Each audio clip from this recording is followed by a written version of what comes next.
seeing like a lot of openings, and we're still seeing like somebody just opened in Trenton, even though like I hear like there's always how many, there's too many in Trenton, or there's too many in Jersey City. It's difficult.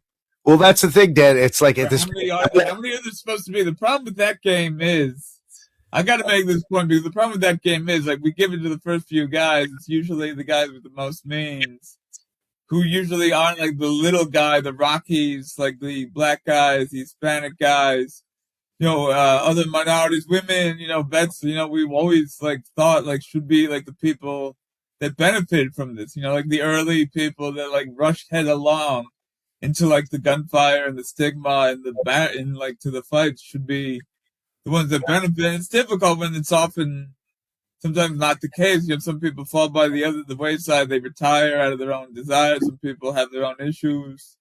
For like a lot of business people, it's difficult when you got to pivot. Sometimes you want to be a businessman. Maybe you work for a guy and you learn something for like a minute, and then you do your own thing, and or you're just like with me, like trying to ride this wild bull as like a thing you do.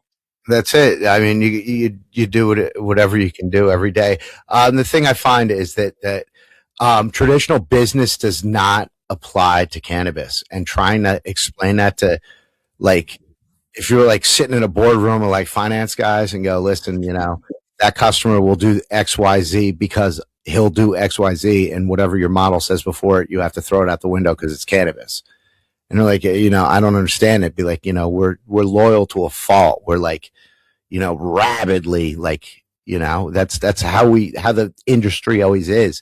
And to see people come in and not like recognize that and just be like, oh, I'm gonna do whatever I want. Like, it's no big deal. Like, I'll just operate my shop the way I want. And, based on this consumer model and the numbers by XYZ, if I sell for this much and I do this, then I should make money.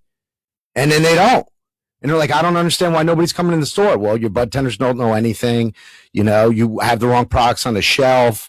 You didn't listen to the right people because you don't know anything